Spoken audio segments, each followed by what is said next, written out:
Welcome to all dear students. I study online में मैं नील सैनी आप सभी का एक बार फिर स्वागत करता हूं। तो हम चर्चा कर रहे थे अपने डिफरेंशियल इक्वेशन के पार्ट के ऊपर, और लास्ट क्लास में अपन ने इसमें जो अपना चैप्टर नंबर 4 था उसको कंप्लीट कर चुके थे।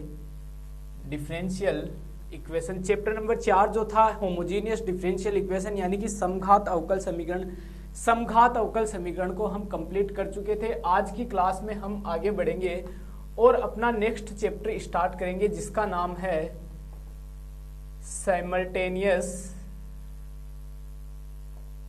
डिफरेंशियल इक्वेशन यानी कि युगपत अवकल समीकरण।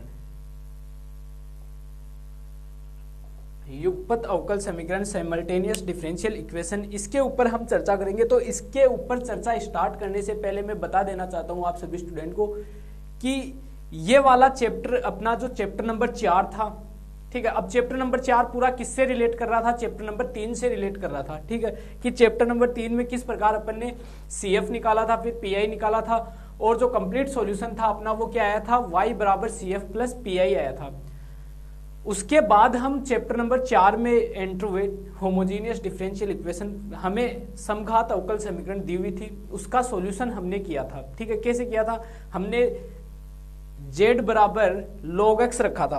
अपन ने क्या रखा था? z बराबर log x रखा था, ठीक है। ये वैल्यू अपन ने लिखी थी, और x बराबर e की पावर z, ये अपन ने क्या माना था? एक ट्रांसफॉर्मेशन माना था, क्लियर सभी स्टूडेंट को। और उसके बाद उस इक्वेशन में रख के उसको चेंज किया था, और उस इक्वेशन को अपन ने चेंज करके ले गए थे अपन पीछे वाले चैप्टर की जैसे, और उसको फिर वहीं से सोल्व किया था।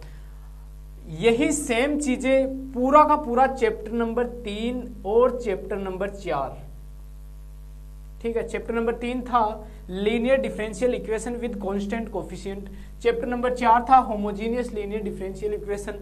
इन दोनों चैप्टर का मिला जुला रूप है साइमल्टेनियस डिफरेंशियल इक्वेशन यानी कि युगपत अवकल समीकरण, ठीक है। मतलब जो इक्वेशन हमें दी हुई होगी वो चेंज होगी या तो चैप्टर नंबर 3 में, ठीक है, या तो डायरेक्ट चैप्टर नंबर 3 की कोई इक्वेशन बनेगी तो वहां से अपन CF निकाल लेंगे और PI निकाल लेंगे, ठीक है, अपना सीधा काम हो जाएगा।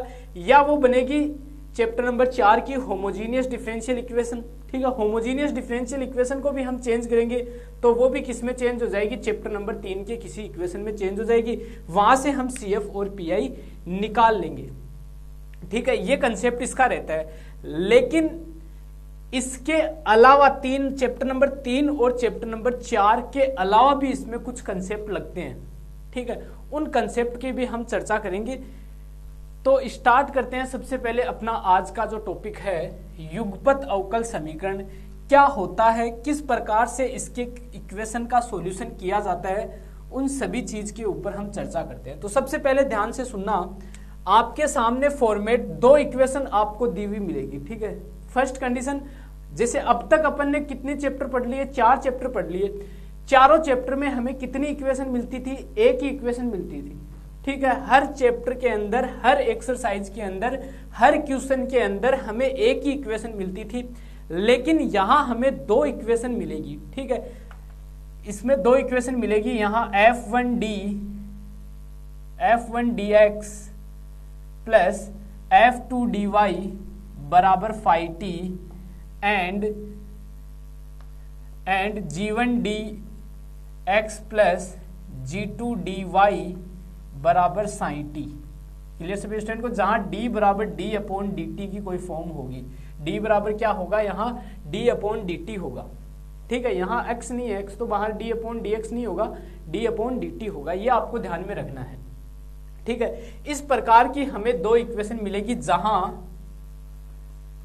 F1, F2, G1, G2 क्या है? D के फंक्शन है। किसके फंक्शन है? D के फंक्शन है। क्लियर सभी स्टूडेंट को? और बराबर में ये क्या है? T के फलन है, ठीक है। बराबर में क्या है? ये T का फलन दिया हुआ आपको मिलेगा। क्लियर सभी स्टूडेंट? एक चीज देखना, जब आपके पास D बराबर d अपॉन dx था तो ये किसके फंक्शन थे? x के फंक्शन थे। जब आपके पास d बराबर d अपॉन dz था तो यहाँ किसका फंक्शन आ रहा था? z का फंक्शन आ रहा था। जब यहाँ t का फंक्शन आ रहा है मतलब यहाँ d का मतलब क्या होगा? d अपॉन dt होगा। बोलो ये बात समझ में आई होगी। हमें इस प्रकार की दो इक्वेशन मिलेगी, ठीक है, d का फंक्शन मिलेगा और साथ में एक y के साथ में d का फंक्शन मिलेगा। हमें यहां से क्या करना है, देखना, हम इस इक्वेशन में जैसे आपने इक्वेशन पढ़ी होगी x प्लस वाई बराबर 2, 2x माइनस वाई बराबर 3, ठीक है। इस प्रकार की यहां से हमने क्या करते थे, x और y का मान निकालते थे। कैसे करते थे सर, किसी चीज से गुणा जोड़ बाकी भाग करके देखते थे, ठीक है। यहां से जोड़ने पे ये y विलोपित हो रहा है, ठीक है, y क्या हो रहा है, यहां से एलिमिनेट हो रहा है, तो ये कितना हो जाएगा 3x बराबर, मैंने दोनों इक्वेशन को जोड़ दिया तो y से y कैंसिल हो गया, ये 2x प्लस x 3x और ये कितना हो गया 5, तो x बराबर कितना आ गया 5/3 आ गया, ठीक है। यही काम हमें यहां करना है। हमें क्या करना है, या तो हमें इन दोनों इक्वेशन को ध्यान से देखना है, ठीक है, ध्यान से देखो, ठीक है, या तो आप एलिमिनेट करो x को, ठीक है, दोनों इक्वेशन का यूज करते हुए, जैसे हमने यहां किया है ना एलिमिनेट, यहां से x कैसे एलिमिनेट होगा, इसको 2 से गुणा करो तो 2x प्लस 2y बराबर 4 और नीचे वाली as it is minus y बराबर 3 घटा दो, माइनस प्लस माइनस घटा दोगे तो ये कैंसिल हो गया, ये कितना हो गया 3y बराबर ये कितना हो गया 1, तो y बराबर कितना आ गया 1/3। तो यहां से तो देखो y एलिमिनेट हो गया और x भी एलिमिनेट हो गया, ठीक है, y और x दोनों एलिमिनेट हो गए। हमें क्या करना है, इन इक्वेशन में यही काम करना है। हमें या तो इस x को एलिमिनेट करना है या हमें इस y को एलिमिनेट करना है। इन दोनों इक्वेशन में से किसी एक को एलिमिनेट करना है, चाहे तो y को एलिमिनेट कर दो, चाहे x को एलिमिनेट कर दो, किसी को भी एलिमिनेट कर दो, आपको आंसर मिल जाएगा। लेकिन जब मैं y को एलिमिनेट करता हूं, y को भगाता हूं, ठीक है, y को भगाता हूं, ठीक है, तो मेरा क्वेश्चन ज्यादा इजी होगा, ठीक है। लेकिन अगर मैं x को एलिमिनेट कर देता हूं, मतलब x को भगा देता हूं और y को रख लेता हूं, तो मेरा आंसर जो है, मेरा जो क्वेश्चन है वो थोड़ा टफ बनेगा, और थोड़ा नहीं बहुत ज्यादा टफ बनेगा। इतना टफ बन जाएगा कि क्वेश्चन को सोल्व करने में काफी समय लग जाए। सोल्व तो हो जाएगा, कोई बड़ी बात नहीं है, सॉल्यूशन तो उसका हो जाएगा, लेकिन वो सॉल्यूशन थोड़ा टफ बनेगा, ठीक है। इसलिए हमें हमेशा एक चीज ध्यान रखनी है, हमें किसको भगाना है, y को भगाना है, मतलब y को एलिमिनेट करना है। रखना किसको है, हमें x को रखना है, ठीक है। बस अपना यही काम है। जैसे ही अपना y एलिमिनेट हो जाएगा, अपनी इक्वेशन चली जाएगी चैप्टर नंबर 3 के अंदर, ठीक है। अपनी इक्वेशन दिख जाएगी आपको चैप्टर नंबर 3 वाली, वहां से CF निकाल दो, PI निकाल दो, दोनों को जोड़ दो, कंप्लीट सॉल्यूशन हमें मिल जाएगा। क्लियर सभी स्टूडेंट को? तो देखो करते हैं इसके अब क्वेश्चन से शुरुआत। कोई भी, मैंने बार बार कहता हूं कि मेथड इतना इजीली समझ में नहीं आता, लेकिन जब उसको अप्लाई करते हैं क्वेश्चन पे तब वो पूरा क्लियर हो जाता है, ठीक है। तो मेरा कहने का मतलब है, हमें जो दो इक्वेशन मिलेगी वहां से हम क्या करेंगे, वहां से हम y को भगा देंगे, ठीक है। हर क्वेश्चन में हमें यही काम करना है, हम तो y को भगाएंगे। आप किसी को भी एलिमिनेट कर सकते हो, इजाजत है आपको, लेकिन करेंगे हम किसको एलिमिनेट, सिर्फ y को ही एलिमिनेट करेंगे, क्योंकि x को जब हम एलिमिनेट करते हैं तो अपना आंसर तो मिलेगा हमें, लेकिन थोड़ा मेहनत ज्यादा करनी पड़ेगी। तो जब हमें सीधा सीधा कुछ मिल रहा है तो हम क्यों ज्यादा मेहनत करें, एफर्ट ज्यादा क्यों लगाए। जब हमें इजीली कोई चीज मिल रही है तो हम ज्यादा एफर्ट क्यों लगाएं। तो लेते हैं इसका बुक का एक क्वेश्चन नंबर 1 से शुरुआत करते हैं। क्वेश्चन दिया हुआ है dx upon dt minus 7x plus y, dx upon dt minus 7x plus y बराबर 0, और एक इक्वेशन आपको दी हुई है dy upon dt minus 2x, dy upon dt minus 2x minus 5y बराबर 0। इसका सॉल्यूशन करते हैं। मैंने आपको क्या बताया था, साइमल्टेनियस डिफरेंशियल इक्वेशन यानी कि युगपत अवकल समीकरण में कितनी समीकरण मिलेगी हमें दोस्तों, 2 समीकरण मिलेगी। देखो एक समीकरण ये रही, एक समीकरण ये रही, बराबर में t का फंक्शन होता है, लेकिन यहां 0 दिया हुआ है, कोई फर्क नहीं पड़ता। अब d बराबर क्या होता है, d अपॉन dt होता है, तो इस d अपॉन dt की जगह में d रख दूंगा, तो ये dx minus 7x plus y बराबर 0 लिख सकता हूं। सिमिलरली इसमें भी d अपॉन dt की जगह लिख दो dy minus 2x minus 5y बराबर 0। बोलो ये बात समझ में आई सभी स्टूडेंट को? लिख देना जहां d बराबर d अपॉन dt है। क्लियर सभी स्टूडेंट को? अब यहां से देखो x दोनों में कॉमन आ रहा है, तो मैं लिख लेता हूं d minus 7x plus y बराबर 0। इसी प्रकार इसमें से y कॉमन आ रहा है, तो मैं यहां से लिख लेता हूं d minus 5 y minus 2x बराबर 0। ठीक है, मैंने क्या कहा था आपको, किसको भगाना है, हमें y को भगाना है, हमें y को एलिमिनेट करना है। तो मुझे ये बताओ दोस्तों, मैं क्या करूं कि मेरा y यहां से एलिमिनेट हो जाए, ये टर्म यहां से कट जाए। तो सर अगर मैं इस टर्म को d माइनस 5 से गुणा कर दूं और घटा दूं तो ये एलिमिनेट हो जाएगा। तो कर दो d माइनस 5 से गुणा। ठीक है, d माइनस 5 से गुणा कर रहा हूं तो इक्वेशन बनेगी d minus 5 into D minus 7 x plus y, d minus 5 into y बराबर 0। इसको एज इट इज लिख दो, तो d minus 5y minus 2x बराबर 0। क्या कर रहे थे सर, घटा दो। अब ये प्लस का है, ये प्लस का है, तो घटा दो, माइनस प्लस। ठीक है, जो अब घटाने पर देखो क्या होगा, ये d माइनस 5y माइनस का, ये प्लस का क्या हो जाएगा, कैंसिल हो जाएगा, इक्वेशन नहीं बचेगी। d minus 5 d minus 7x। ठीक है, और यहां पे क्या बचेगा, प्लस का 2x बराबर में 0 बचेगा। बोलो ये बात समझ में आई सभी स्टूडेंट को। अब होल स्क्वायर खोल लो इसकी, सॉरी मल्टीप्लाई कर लो, होल स्क्वायर कहाँ है। ठीक है, तो d को d से मल्टीप्लाई करूंगा तो कितना होगा दोस्तों, d स्क्वायर होगा। d को माइनस 7 से गुणा करूंगा तो माइनस का 7d होगा। फिर इसको इससे करोगे तो माइनस का 5d होगा। फिर इसको इससे गुणा करोगे तो प्लस का 35 होगा। और फिर बाहर क्या है, पूरे के x है, और प्लस का 2x बराबर 0। अब यहां से देखो माइनस का 7 और माइनस का 5 कितना हो गया, 12। x को बाहर निकाल लो तो d स्क्वायर माइनस का 12d, ये 35 और 2 कितना हो गया, 37, प्लस का 37 और x बाहर बराबर में 0। अब ये इक्वेशन आपको देखने पे पता चल रहा है किसकी इक्वेशन आ गई, ये अपने चैप्टर नंबर 3 की इक्वेशन बनती दिख गई आपको। ठीक है, ये किसकी इक्वेशन बन रही है, ये चैप्टर नंबर 3 की इक्वेशन बन रही है दोस्तों। किसकी इक्वेशन बन रही है साहब, चैप्टर नंबर 3 की इक्वेशन ये बन रही है। जहां से चैप्टर नंबर 3 स्टार्ट हुआ था उसमें जो पहली एक्सरसाइज थी जिसमें बराबर में 0 था, तो अपन ने क्या कहा था कि सर CF ही इसका क्या होगा, फाइनल आंसर होगा। PI तो इसका निकलेगा नहीं क्योंकि बराबर में 0 है। PI तो तभी निकलता है जब बराबर में कुछ ना कुछ दिया हुआ हो, लेकिन यहाँ तो बराबर में क्या है, 0 है, बराबर में 0 है, इसका मतलब हम क्या कहेंगे, इसका PI नहीं निकलेगा।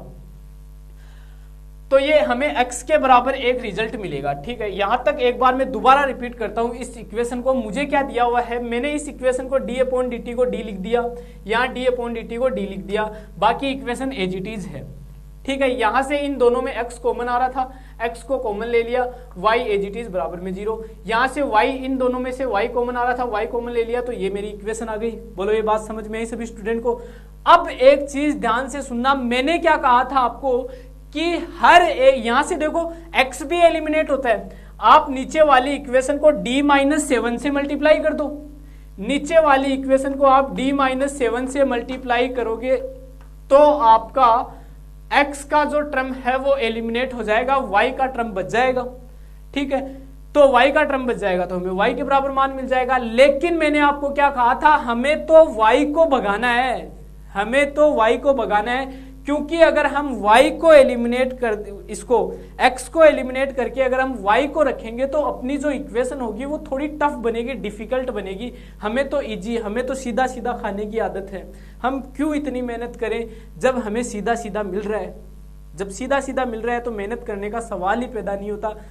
लेकिन किसी स्टूडेंट की ये हो कि नहीं, मुझे तो मेहनत ज्यादा करनी है, मुझे तो एक्स्ट्रा करना है, मुझे तो इजी से मतलब ही नहीं है, मुझे तो इजी चाहिए ही नहीं, मुझे तो आसान चीजें चाहिए ही नहीं, मुझे तो टास्क पसंद है, डिफिकल्ट टास्क पसंद है, तो वो आ जाए y वाले पे। तो वो क्या कर दे, वो कर दे x को एलिमिनेट और y को लेकर चल लो। प्रोसेस ये रहेगी आगे जाके चेंज। आपको जब y को लेकर चलते हो तो भी इक्वेशन आपको ये मिलेगी, लेकिन यहाँ y मिलेगा, y बराबर आएगा, फिर वहां पे लफड़ा हो जाएगा। ठीक है, इसलिए हम क्या करते हैं, यहां से देखो अब क्या करते हैं, d बराबर m पुट करते हैं, तो m square minus 12m plus का 37 बराबर 0। श्रीधराचार्य से सोल्व करो इसको, तो m बराबर माइनस b मतलब प्लस का 12 plus minus under root 144 minus 4ac, तो 4ac मतलब 4 इंटू 37 अपॉन 2। यहां से देखना 12 प्लस माइनस अंडर रूट ये कितना होगा, 144 माइनस इसको मल्टीप्लाई करो 7 चौक 28 और यही बनेगा, ठीक है 148। तो देखना यहाँ से अपॉन में 2, यहाँ से कितना बचेगा 12 प्लस माइनस ये बचेगा अंडरूट माइनस का 4/2, तो यहाँ से बचेगा 12 प्लस माइनस 2 आयोटा अपॉन 2, 2 से 2 कैंसिल हो जाएगा कॉमन आके, तो m बराबर मिलेगा 6 प्लस माइनस आयोटा, ठीक है। m का मान क्या मिला 6 प्लस माइनस आयोटा मिला।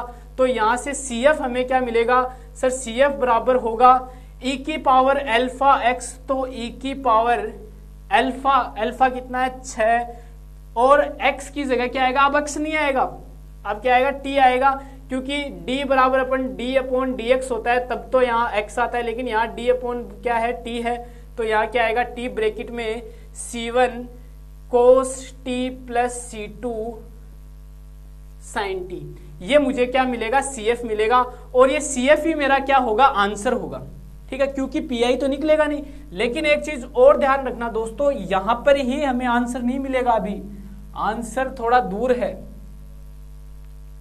आंसर थोड़ा दूर है। तो देखना यहां से, तो सिंस CF बराबर मुझे मिला e की power 60 c1 cos t plus c2 sin t, ये CF किसके बराबर होगा, x के बराबर होगा, x e की power 60 c1 cos t plus c2 sin t, ठीक है। ये बात समझ में आ गई होगी। x का मान मेरे पास आ गया, लेकिन कंप्लीट सॉल्यूशन तो अपना y के बराबर होता है ना, ठीक है, y के बराबर होता है कंप्लीट सॉल्यूशन। तो मैं क्या करता हूं, मेरे पास x का मान आ गया, मैं यहां से dx अपॉन dt भी निकाल सकता हूं, ठीक है, इसका t के रिस्पेक्ट में अवकलन करके। अब कई स्टूडेंट के ये नहीं समझ में आया कि सर इसको हमने x के बराबर कैसे लिख दिया। तो एक चीज और देखो दोस्तों कि x के बराबर क्यों लिखा, क्योंकि हमारी इक्वेशन में यहाँ क्या है, x है, यहाँ क्या है, क्योंकि y तो हमारे पास रहा ही नहीं, y को तो हमने भगा दिया, उसको तो हमने भगा दिया, हमारे पास तो कौन बचा था, x बचा था। अब यहाँ जो भी होता है उसी के तो बराबर रिजल्ट लिखते हैं, ठीक है, जैसे d square minus 5d plus 4, यहाँ क्या रहता है y बराबर जैसे कुछ भी या बराबर में 0, तो हम क्या करते हैं m पुट करते हैं, बराबर CF निकालते हैं, तो जो CF होगा वो y के बराबर होगा, क्योंकि बराबर में 0 है, बराबर में क्या है 0, या ये कहो इस समीकरण में PI का मान क्या निकलेगा 0 निकलेगा। कंप्लीट सॉल्यूशन क्या होता है CF प्लस PI तो 0 है, तो y बराबर क्या होगा CF ही होगा। तो y का यहाँ y होता है इसलिए y होता है, यहाँ y होता है इसलिए रिजल्ट y के बराबर निकलता है, लेकिन हमारे पास यहाँ क्या है x है, इसलिए ये रिजल्ट किसके बराबर होगा, x के बराबर होगा, ठीक है। बराबर में 0 दिया हुआ है, बराबर में 0 दिया हुआ है, इस समीकरण में बराबर में मेरे पास 0 आया है, बराबर में 0 आया है, इसलिए इस समीकरण का जो CF होगा वही क्या होगा, इसका आंसर होगा, ठीक है।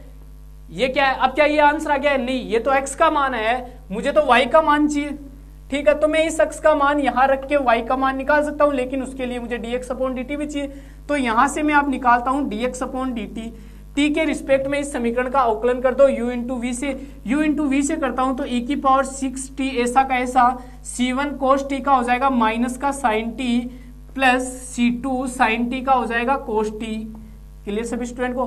फिर प्लस अब c1 cos t ऐसा का ऐसा प्लस c2 sin t भी ऐसा का ऐसा, e की पावर 60 का e की पावर 60 और मल्टीपल में क्या आ जाएगा 6 आ जाएगा, क्लियर सभी स्टूडेंट को। तो dx अपॉन dt आ गया, मेरे पास x आ गया, ये वैल्यू मैं अब यहां पुट करता हूं, तो देखना 6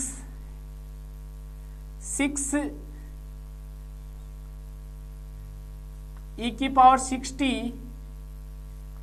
ये देखो c2 cos t minus c1 sin t, फिर प्लस 6 e की power 60 c1 cos t plus c2 sin t, फिर -7 x का मान, अब -7 यहाँ x का मान रख दो, x का मान क्या है e की power 60 c1 cos t plus c2 sin t, फिर प्लस का y, फिर प्लस का y बराबर 0, ठीक है। अब देखो जो टर्म कॉमन आ रही है उसको दोस्तों कॉमन ले लो। कॉमन मेरे पास क्या आ रहा है, कॉमन मेरे पास आ रहा है ये वाला पूरा का पूरा, ये वाला तो नहीं आ रहा, ये वाला आ रहा है, ठीक है, ये वाला पूरा का पूरा कॉमन आ रहा है, तो इसको मैं कॉमन निकाल लेता हूं, ठीक है। इसको क्या कर देते हैं, कॉमन निकाल लेते हैं। तो देखना ठीक है, और जो टर्म कटती है उसको काट देते हैं फिर। ठीक है, अब ये काम आपका है, बाकी इसको y के बराबर ले लो अब। ठीक है, y इधर आएगा तो प्लस का, इधर माइनस लगा दो, इधर माइनस लगा दो, इधर प्लस लगा दो, ये y का मान मेरे पास आ गया। अब जो टर्म कॉमन आ रही है उसको कॉमन ले लो, जो टर्म कट रही है वो काट दो, और यही क्या होगा अपना दोस्तों फाइनल आंसर होगा इस इक्वेशन का। ठीक है, तो मेरे ख्याल से आपको सॉल्यूशन करना आया होगा, कोई दिक्कत कोई डाउट आपको क्वेश्चंस में नहीं होने चाहिए। ठीक है, यही तरीका लगाना है आपको। एक क्वेश्चन इस पे और लेते हैं ताकि आपको किसी भी प्रकार का कोई डाउट ना रहे अच्छे से। इस बार अगर ये क्वेश्चन नहीं समझ में आया तो घबराने वाली कोई बात नहीं है, नेक्स्ट क्वेश्चन ले रहे हैं उसको हम और अच्छे से एक्सप्लेन करने की कोशिश करेंगे, तो उसको ध्यान से आप समझने का प्रयास करें। ठीक है, हर एक क्वेश्चन को बारीकी से समझने का प्रयास करें, और पूरी की पूरी डिफरेंशियल इक्वेशन मैंने पहले भी कहा था आपको, पीछे से पूरी की पूरी अटैच है, एक भी चीज हम मिस नहीं कर सकते। ठीक है, अब कई लोगों को ये लग रहा है कि हमारे ये, किसी को ये लग रहा है कि हमारे ये चीज सिलेबस में नहीं है, किसी के दिमाग में आ जाता है कि सर ने ये टॉपिक पढ़ा दिया, ये टॉपिक तो हमारे सिलेबस में दिया हुआ नहीं है। लेकिन सिलेबस में हो ना हो पढ़ना जरूरी है। सिलेबस में क्या होता है कि कोई, जैसे सिलेबस में मान लो पीछे वाले 2 चैप्टर नहीं दिए, किसी को पीछे वाले 2 चैप्टर नहीं दिए और सीधा ये चैप्टर दे दिया, तो क्या पीछे वाले 2 चैप्टर के बिना हम ये चैप्टर पढ़ सकते हैं क्या? बिल्कुल नहीं पढ़ सकते, फिर तो कहानी अलग हो जाएगी। ठीक है, तो इस डिफरेंशियल इक्वेशन का हर एक चैप्टर हमें पढ़ना अनिवार्य है। ठीक है, इसका हर एक चैप्टर हमें पढ़ना अनिवार्य है, इसलिए हम इसके हर एक चैप्टर पे डिस्कस कर रहे हैं। अब देखो अगला क्वेश्चन लेते हैं। अब क्वेश्चन सारे इसी टाइप के हैं।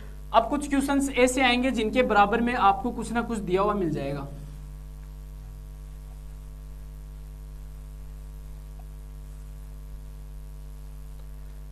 अगला क्वेश्चन लेते हैं अब। d2x upon dt square minus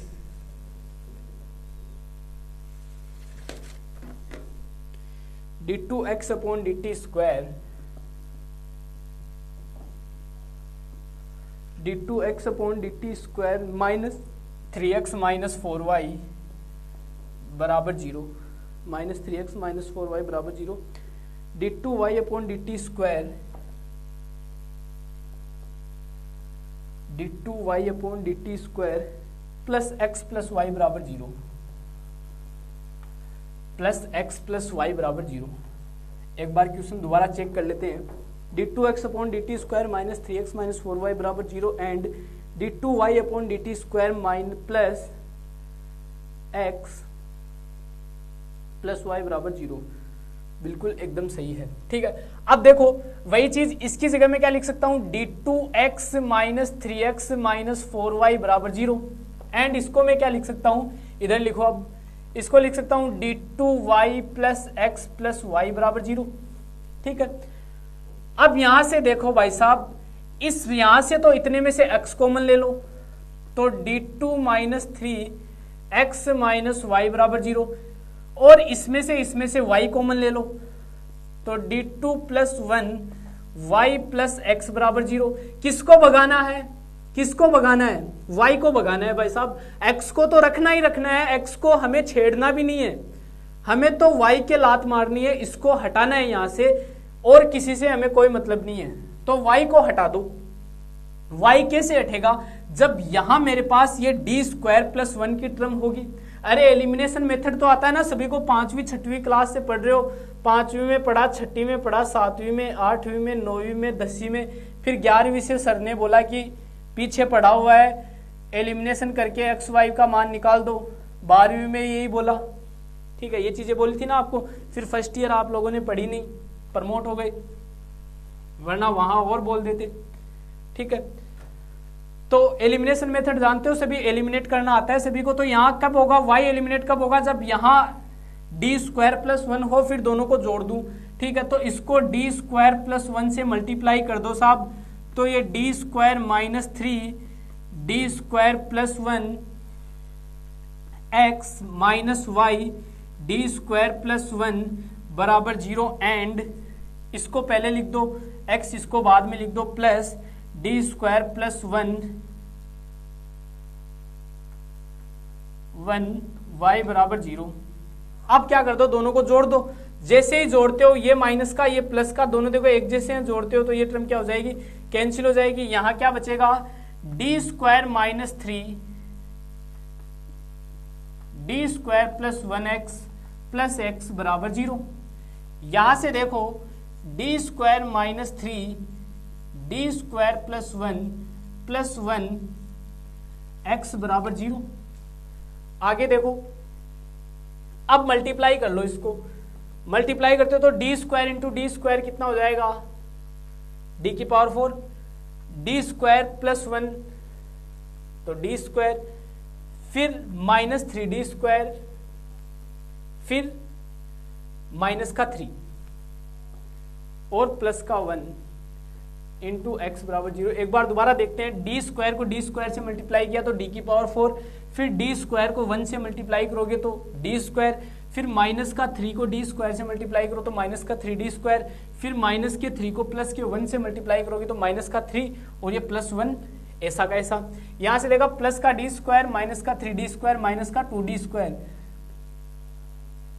ठीक है, माइनस का 2 डी स्क्वायर, ये कितना हो जाएगा, माइनस का 2 हो जाएगा और इंटू में x बराबर 0। क्लियर सभी स्टूडेंट को। अब ये इक्वेशन देखो कौन सी बन गई, जहां ध्यान रखना, जहां d बराबर क्या है मेरे पास, d अपॉन dt है। ये इक्वेशन जो अपनी है वो कौन सी इक्वेशन बन गई, चैप्टर नंबर 3 वाली इक्वेशन आपको दिख रही है ये, ठीक है। कौन सी इक्वेशन है ये आपके सामने, चैप्टर नंबर 3 की जो इक्वेशन है वही आपको दिख रही है।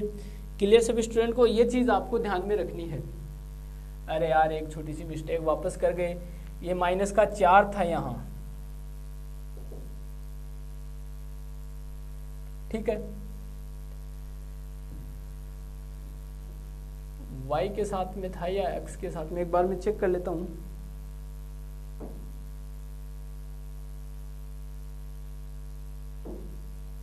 चार के साथ में था, ये पूरा का पूरा गड़बड़ हो गया, इसको चेक कर लेते हैं, कोई दिक्कत वाली बात नहीं है। फिर देखो ये यहां भी 4 होना चाहिए, ठीक है, तो इसको करेंगे 4 से मल्टीप्लाई, ठीक है, तो ये बनेगा 4x, ठीक है। हमें y को एलिमिनेट करना है तो ये तो 4y डी स्क्वायर प्लस 1 बनेगा, लेकिन यहाँ तो डी स्क्वायर प्लस 1 ये 4 भी चाहिए, तो इसको करेंगे 4 से मल्टीप्लाई, तो ये कितना हो जाएगा 4x हो जाएगा, और ये कितना हो जाएगा 4 हो जाएगा, ये कितना हो जाएगा 4 हो जाएगा, ठीक है, तो ये भी कितना होगा 4x, ये 4, ठीक है, तो ये 4, तो ये कितना बचेगा प्लस का 1 बचेगा। क्लियर सभी स्टूडेंट को, ये क्या बचेगा प्लस का 1 बचेगा। क्लियर है, यहां तक समझ में आया होगा। अब देखो अब क्या करते हैं, ये चैप्टर नंबर वाली 3 नंबर वाली इक्वेशन बन गई, जो चैप्टर नंबर 3 है उसकी इक्वेशन बन गई, ठीक है, जिसकी जो फर्स्ट एक्सरसाइज थी वो वाली इक्वेशन आपको दिख रही है। क्लियर सभी स्टूडेंट को। इसका क्या निकालना है, ऑक्सिलरी इक्वेशन लिखना है, ठीक है, डी बराबर m पुट करके, तो डी बराबर m पुट करते तो m की power 4 minus 2m square plus 1 x बराबर x नहीं आएगा बराबर में 0।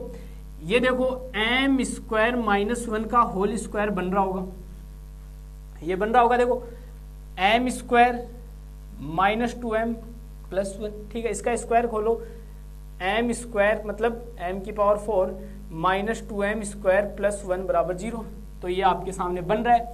यहां से मेरे पास m square minus 1 m square minus 1 बराबर 0, यहां से मुझे मिलेगा m बराबर plus minus 1 and plus minus 1, तो इसका जो CF आएगा वो आएगा C1 प्लस C2t e की पावर t प्लस C3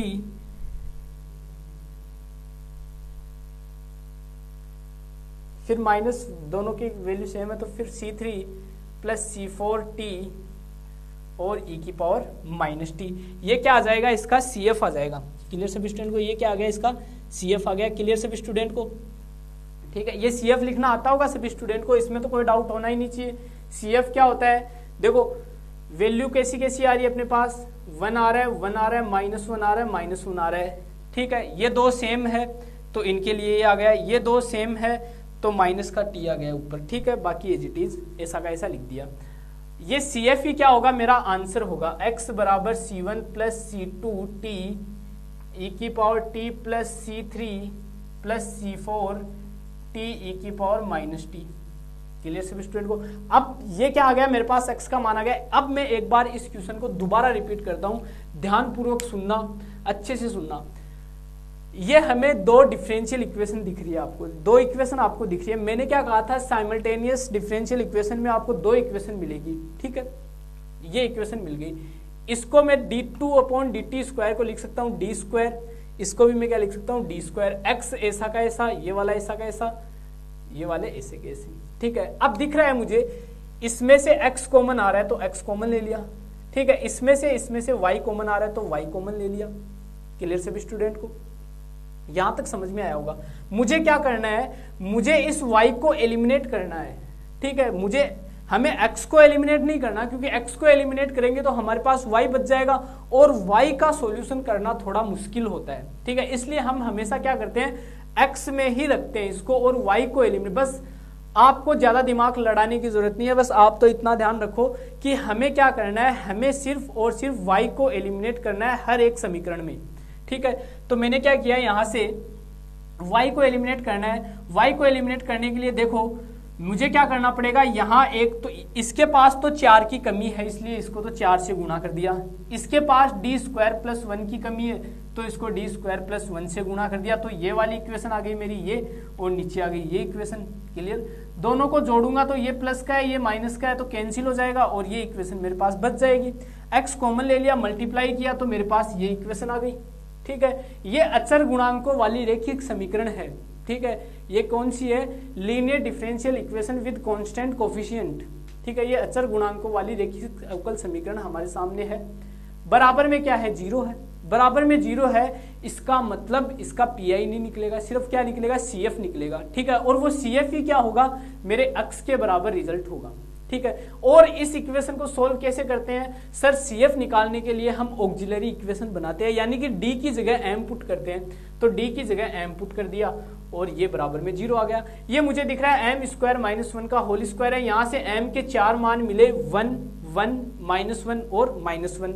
इन दोनों का सीएफ क्या, पहले तो इन दो क्या है, रियल है, ठीक है, और सेम है। रियल और सेम के लिए क्या आ गया, ये आ गया। फिर ये दोनों वाले भी कैसे हैं, रियल है और सेम है।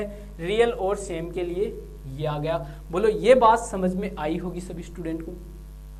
यहां तक कोई डाउट किसी को नहीं रहना चाहिए। कई स्टूडेंट के ये तो समझ में आ गया ना कि यहाँ x क्यों आ रहा है, क्योंकि यहाँ x है, यहाँ जो होता है ना वही यहाँ आता है, ठीक है। अगर मान लो यहाँ बराबर में 0 ना होता, t का कोई फंक्शन होता, तो ये इसका फाइनल सॉल्यूशन नहीं होता। फिर हम पीआई भी निकालते और x बराबर CF प्लस पीआई क्या होता है, इसका फाइनल आंसर होता, ठीक है। अब कई स्टूडेंट कहते हैं कि कहेंगे कि सर आपने तो y बराबर CF प्लस पीआई बताया था। वो इसलिए बताया था क्योंकि वहां तब y था।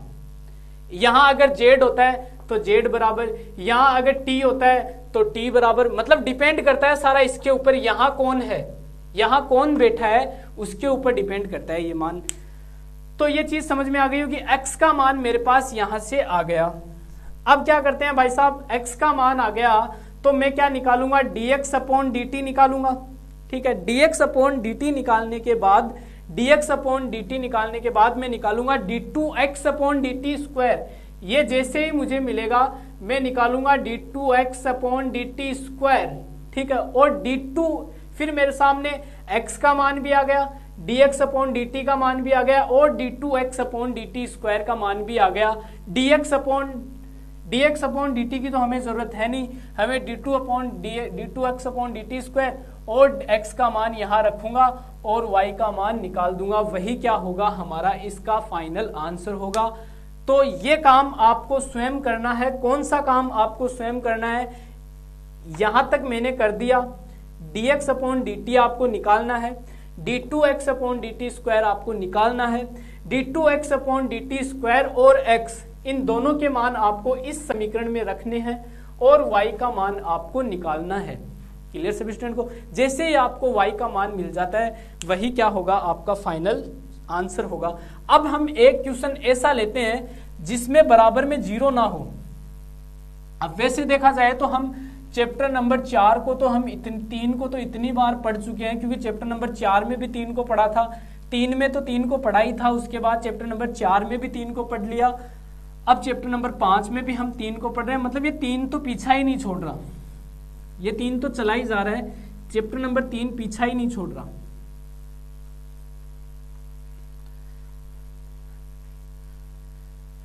लेकिन कोई बात नहीं, ठीक है, अच्छी बात है, एक ही चैप्टर बार बार पढ़ रहे हैं तो मजा भी आ रहा है।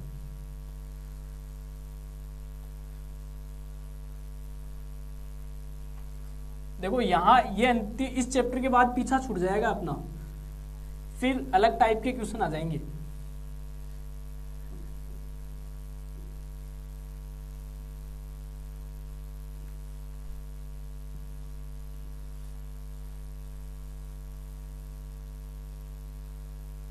अगला क्वेश्चन लेते हैं। अब ऐसा क्वेश्चन लेंगे जिसमें बराबर में 0 ना हो। अगला क्वेश्चन है dx upon dt plus 2x minus 3y बराबर t, और दूसरी इक्वेशन है dy by dt minus 3x dy by dt minus 3x plus 2y बराबर e की पावर 2t। एक बार चेक कर लेते हैं क्वेश्चन को। क्वेश्चन दिया हुआ है dx upon dt plus 2x minus 3y बराबर t and dy by dt minus 3x plus 2y बराबर e की पावर 2t। इसका करते हैं सॉल्यूशन। इसकी जगह क्या लिख सकता हूं, d लिख सकता हूं, तो dx plus 2x minus 3y बराबर t। इसकी जगह भी चेंज कर लेता हूं, dy minus 3x plus 2y बराबर e की पावर 2t। क्लियर। इसमें से x कॉमन ले लो, तो d plus 2x minus 3y बराबर t। इसमें से y कॉमन ले लो, तो d plus 2y minus 3x बराबर e की पावर 2t। मुझे किसको भगाना है, मुझे भगाना है y को। तो देखो इसको एक जैसा बनाना है, तो इसके पास तो 3 की कमी है, तो इसको तो 3 से गुणा कर दो, ठीक है। और इसके पास d प्लस 2 की कमी है, कहीं गड़बड़ कर दी क्या? देखो नहीं, सही है, कहीं गड़बड़ नहीं हुई। d प्लस x आ गया माइनस 3y बराबर t, ये dy minus 3x plus 2y बराबर t, तो d plus 2x minus 3y बराबर 0, ठीक है। इसके पास d प्लस 2 की कमी है, तो d प्लस 2 से मल्टीप्लाई कर दो इसको, ठीक है। तो नई इक्वेशन मिलेगी d प्लस 2 का whole square x minus 3d plus 2y बराबर t into D plus 2। Clear सभी स्टूडेंट को। नीचे मिलेगा आपको 3, इसको पहले लिख दो, तो माइनस का 9x, इसको बाद में लिखो, प्लस का 3d प्लस 2y बराबर 3e की पावर 2t, ठीक है। अब दोनों को जोड़ दो, ठीक है, अब दोनों को जोड़ दो। जोड़ते हो तो ये टर्म कैंसिल हो जाएगी, यहां से आपको मिलेगा d प्लस 2 का होल स्क्वायर माइनस 9 और x बराबर t इंटू डी प्लस 2 और प्लस 3e की पावर 2t। क्लियर सभी स्टूडेंट को। अब यहां से इसका होल स्क्वायर ओपन करो, तो d square plus 4d plus 4 minus 9 x बराबर t को अंदर ले जाओ, तो dt plus 2t plus 3e की पावर 2t। dt का मतलब क्या होगा, d का मतलब d अपॉन dt, मतलब t का t के रिस्पेक्ट में अवकलन क्या होगा, 1 होगा। तो 1 प्लस 2t प्लस 3e की पावर 2t मेरे पास यहां से बच गया। क्लियर सभी स्टूडेंट को, यहां तक समझ में आ गया होगा। आगे बढ़ते हैं। यहां से इस इक्वेशन को देखना,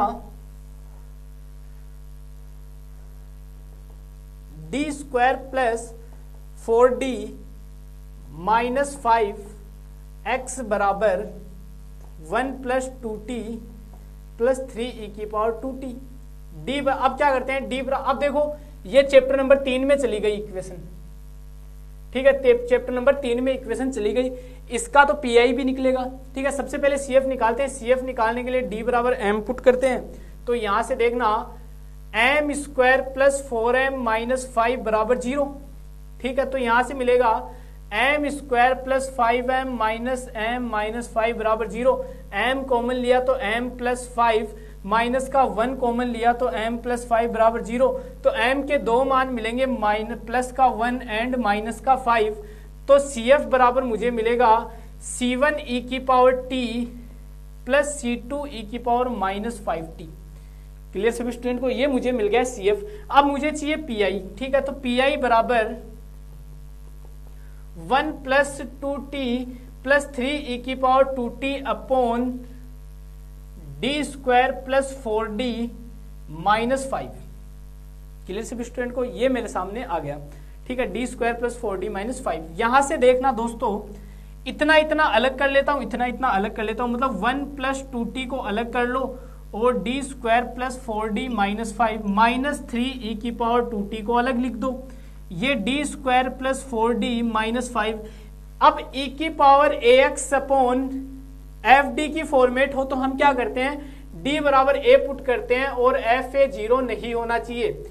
ये काम हम करते हैं। तो इसका तो देखो 2 रखते हैं तो ये 0 नहीं बनेगा, तो ये तो सीधा सीधा अपना सोल्व हो जाएगा। इसको क्या करेंगे, नीचे 1 माइनस fd की फॉर्मेट बनाएंगे, उसको ऊपर ले जाएंगे और एक्सपेंशन करके इसका अवकलन करके हम मान निकालेंगे।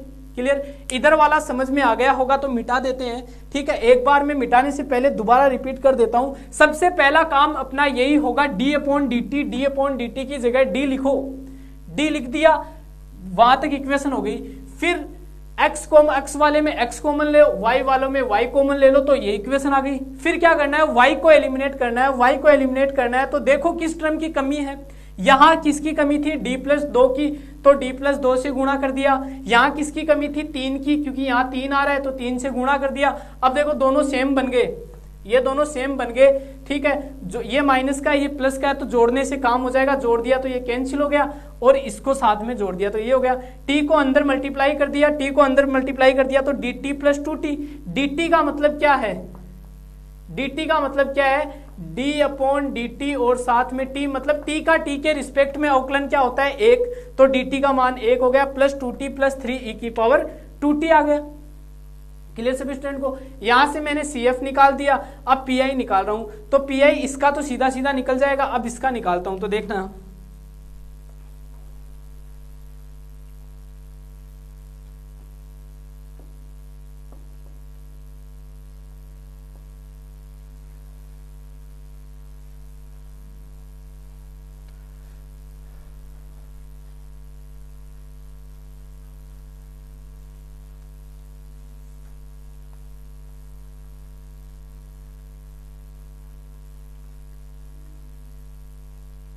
अब देखना इसका निकालते हैं PI। तो PI बराबर मेरे पास आया है 1 plus 2t upon D square plus 4d minus 5 minus 3 e की power 2t upon D square plus 4d minus 5। यहां से देखो माइनस का 5 कॉमन लो। ठीक है, माइनस का 5 कॉमन ले लिया। ठीक है, तो ये प्लस का 1 हो जाएगा और माइनस का डी स्क्वायर प्लस का 4d अपॉन 5 हो गया। क्लियर? और माइनस अब 2 रख दो, तो 2 रखो तो 2 की पावर 2 प्लस 4 इंटू 2 माइनस 5। यहां से देखो इसको ऊपर ले जाओ तो 1 plus 2t 1 minus D square plus 4d upon 5 की पावर माइनस 1 और अपॉन में 1 माइनस 5 माइनस 3 e की पावर 2t, ये हो जाएगा 4 प्लस 8 माइनस 5। ठीक है, तो 12 माइनस 5 कितना हो गया, 7 हो गया। तो ये तो आंसर आ गया आपका, इधर वाला सॉल्व हो गया। इधर वाला सॉल्व करना है, माइनस का 1 अपॉन 5 1 प्लस 2t। ठीक है, एक्सपेंशन करो तो 1 plus D square plus 4d upon 5, फिर माइनस। अब स्क्वायर की तो हमें जरूरत है ही नहीं, आगे वाली टर्म की तो हमें जरूरत है ही नहीं, क्योंकि 1 का तो पहले ही 0 बन जाएगा, 1 तो पहले ही 0 हो जाएगा। 2t का करेंगे तो एक बार अवकलन होते हैं कांस्टेंट, दूसरी बार में 0, तो दूसरे की तो जरूरत हमें है ही नहीं।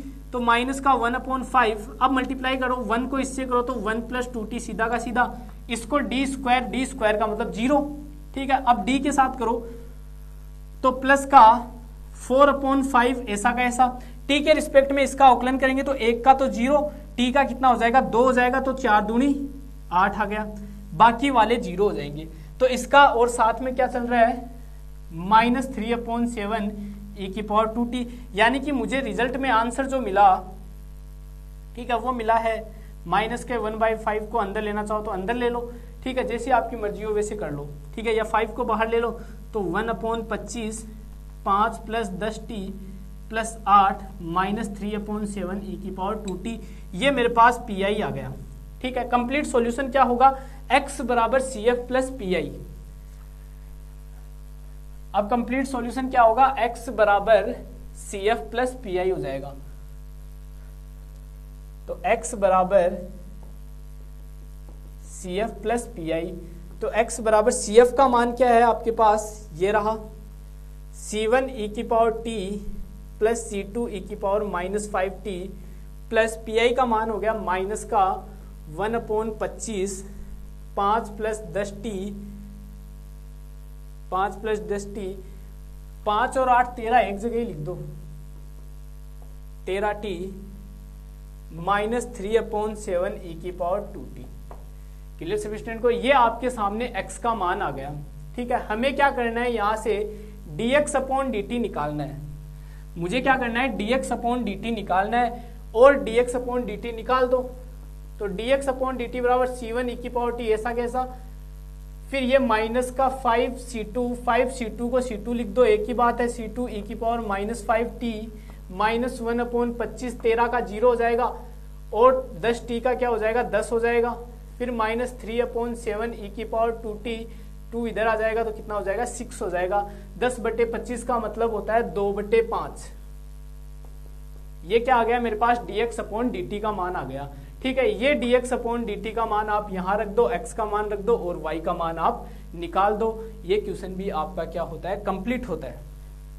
क्लियर सभी स्टूडेंट को, तो इस वाली एक्सरसाइज में किसी भी स्टूडेंट को दिक्कत नहीं आनी चाहिए, कोई डाउट नहीं होना चाहिए। फिर भी कोई डाउट आता है तो आप मैसेज कर सकते हो, इंस्टाग्राम का लिंक भी आपको पता है, किसी ने फॉलो नहीं किया है तो फॉलो जरूर करें, वहां पे आप डायरेक्ट अपना डाउट इससे रिलेटेड पूछ सकते हो कि सर ये चीज समझ में नहीं आई या ये बात समझ में नहीं आई, लेकिन मेरे ख्याल से समझ में आ जाना चाहिए, क्योंकि अपन ने चैप्टर नंबर 3 काफी अच्छे से पढ़ा था, ठीक है, और पूरा का पूरा कंसेप्ट यहाँ चैप्टर नंबर 3 का ही लग रहा है। अब ये चीजें मुझे बार बार बताने की जरूरत नहीं पड़नी चाहिए कि सर इसको ये कैसे सोल्व किया, इसको ऐसे कैसे सोल्व किया, तो ये बहुत बार हम चैप्टर नंबर 3 में पढ़ चुके हैं, ठीक है। तो पहले शुरुआती चैप्टर सारे पढ़ो, ठीक है, उसके बाद इजीली आपके कोई भी डाउट नहीं रहेगा।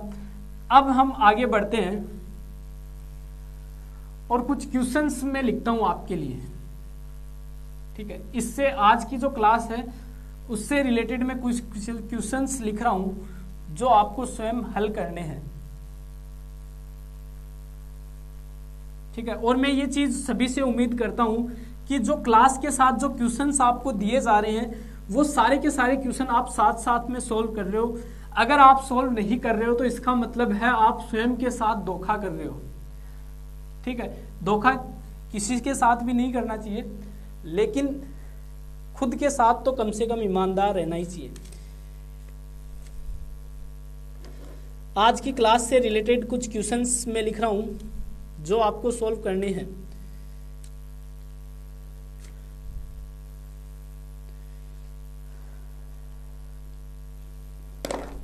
पहला क्वेश्चन है dx/dt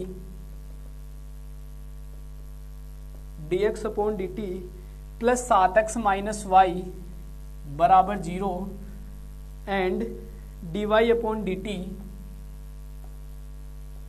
plus 2x plus 5y बराबर 0। सीधा सा है, d/dt की जगह d रखो, d/dt की जगह d रखो, यहां से y कॉमन लो, यहां से x कॉमन लो, y को एलिमिनेट करो, x के बराबर मान निकाल दो, जो CF आएगा वही क्या होगा x का मान होगा। उसके बाद उस x के मान से dx/dt निकालो, यहां रखो और y के मान बराबर मान निकाल दो। अगला क्वेश्चन है dx/dt plus dy/dt।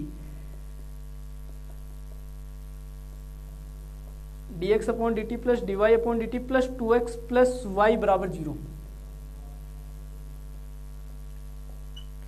Plus 2x plus 2y बराबर 0 and dy upon dt plus 5x plus 3y बराबर 0। ये एक इक्वेशन ये हो गई। यहां से देखो, अब इसमें कंफ्यूज होने वाली जरूरत नहीं है, इसको देखो मैं थोड़ा सा बता देता हूं।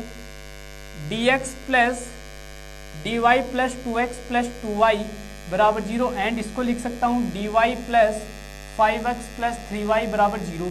यहां से देखो, इसमें से x कॉमन ले लो तो d प्लस 2x प्लस इसमें से y कॉमन ले लो तो d प्लस 2y बराबर 0 एंड यहां से देखो, इसमें से y कॉमन ले लो तो d प्लस 3y प्लस का 5x बराबर 0। क्लियर सभी स्टूडेंट को? अब y को एलिमिनेट करना है तो किसकी कमी है? इसके पास तो d प्लस 3 की कमी है और इसके पास d प्लस 2 की कमी है। गुणा करो, d प्लस 3 से करो तो d plus 3 d plus 2 x plus d plus 3 d plus 2y बराबर 0। इसको करो तो पहले इसको लिख दो 5 d प्लस 2x, फिर इसको लिख दो plus d plus 2 d plus 3y बराबर 0। अब क्या कर दो? घटाओगे तो ये प्लस का हो गया, ये माइनस का हो गया, तो ये कैंसिल। अब बच गया आपके पास d plus 3 d plus 2 minus 5 d plus 2 बराबर 0। इक्वेशन आ गई x के अंदर, ठीक है, इक्वेशन आ गई आपकी x के अंदर। अब सोल्व कर लेना, ठीक है। अब क्या कर लेना? इसको सोल्व कर लेना। अब आप इजीली इस क्वेश्चन को सोल्व कर सकते हो। इस क्वेश्चन को यहाँ से नोट कर लो आप, ठीक है, और कंप्लीट इसको सोल्व आपको करना है। फिर वही काम, मल्टीप्लाई करो, d वाली टर्म को एक जगह करो, d स्क्वायर वाली को एक जगह करो, कांस्टेंट को एक जगह करो और d की जगह m पुट करके ऑक्सिलरी इक्वेशन बनाओ और वहाँ से m का मान निकालो। m का मान निकाल कर CF निकालो, ठीक है। तो इस क्वेश्चन को भी सोल्व करें आप। अगला क्वेश्चन है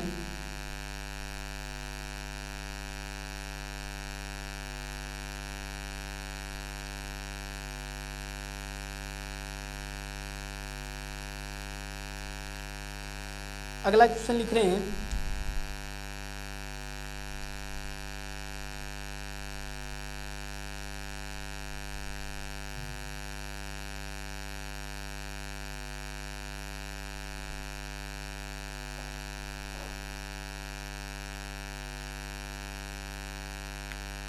अगला क्वेश्चन है d2x अपॉन dt स्क्वायर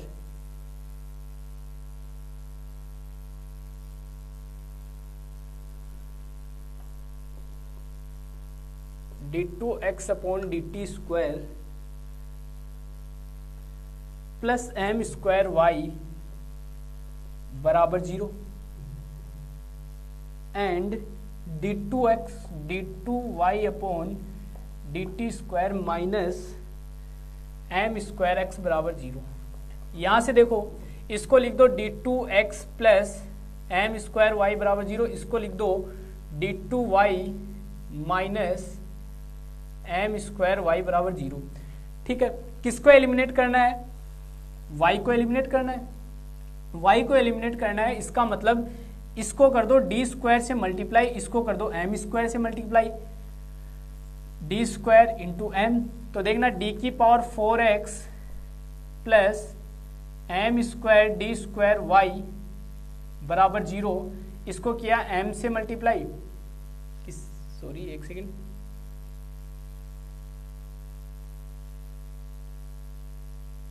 ये m स्क्वायर x है क्या यहाँ? ये m स्क्वायर x है यहाँ, सॉरी, ठीक है, बाय मिस्टेक लिखा गया, ठीक है। इसको करो, y को हटाना है, ठीक है, y को हटाना है मतलब इसको m स्क्वायर से मल्टीप्लाई करो, तो ये बनेगा, इसको पहले लिख दो माइनस का m की पावर 4x, ये हो जाएगा plus m square d square y बराबर 0। इसको घटा दो इसमें से, तो ये प्लस का ये माइनस का, तो ये कैंसिल हो गया, तो यहाँ से बच गया आपके पास d की पावर 4 प्लस m की पावर 4x बराबर 0। यहाँ से x कॉमन लो तो d स्क्वायर प्लस m की पावर 4 x बराबर 0, d बराबर कैपिटल m पुट करो तो m की पावर 4 m की पावर 4 बराबर 0, तो m बराबर मिला आपको plus minus M iota and plus minus M iota, ये वैल्यू आपको मिली। यहाँ से सी एफ निकाल दो, वो सी एफ निकालने के बाद एक्स के बराबर आएगा D x upon D T, D two x upon D T square निकाल के इस इक्वेशन में मान रख दो, ठीक है। आपको सॉरी इसमें मान रख दो, आंसर हमें मिल जाएगा। तो ये वाला क्वेश्चन भी आप कंप्लीट करें, हिंट आपको दे दी गई है। अगला क्वेश्चन है, इसको मिटा रहा हूं अब।